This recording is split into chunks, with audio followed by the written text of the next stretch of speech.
Hey everyone, it's Mr. G, and I have a quick tutorial for you on making sure that you're checking your calendar for appointments. So your teachers are going to set up appointments during win time and also on Fridays for small groups, sometimes individual meetings, when we need to meet with you. And we need you to be checking those meetings so that we can communicate, because we're not always able to see you in class and say, hey Joey, make sure you come meet me tomorrow. So you're going to have to check your own calendar and your email to make sure that you have those meetings out there. So basically, when you go to calendar, just like up here, you hit the waffle.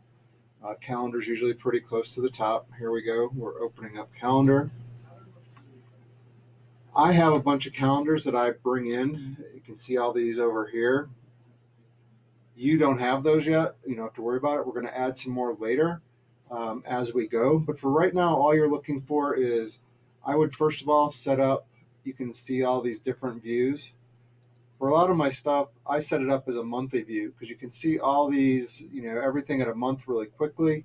But for a lot of what you're doing, a weekly view is better because it's going to give you everything that you have going on for that day. And we don't really have to worry about what's going on a month from now. Let's just worry about what's going on today.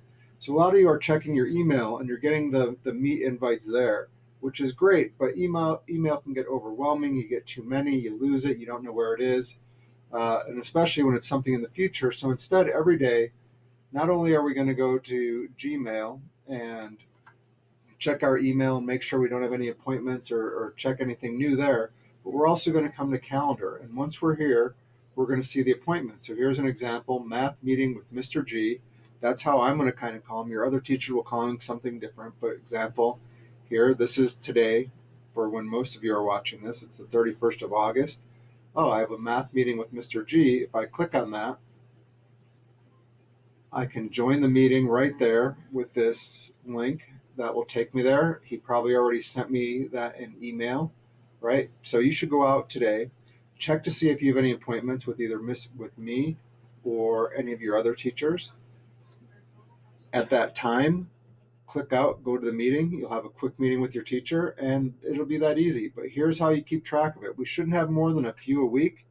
Uh, Once we get going, maybe it'll be one meeting per week with each teacher, or just depends on how things are going for you.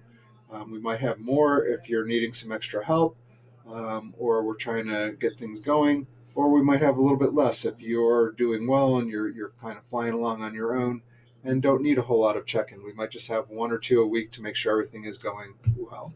So basically, here's the idea: you just come out every day to Google Calendar, see what's going on. So I know you're not used to checking Google Calendar, you're not used to having lots of appointments, but it'll make everything a little bit easier for you. And as teachers start to use it more with you, pretty soon it's going to be like a snap, just like everything else has been. And you're going to be flying through this. Okay. So just make sure you go out and check for any meetings today and the rest of this week. That's one of the first things you do, along with logging into Clever. Go out and see what kind of meetings you have set up for the day. Try it out, see if there's anything this week. You probably will have one before the end of the week, so make sure you're checking every day. Other than that, we'll see you soon. Thanks for staying with me.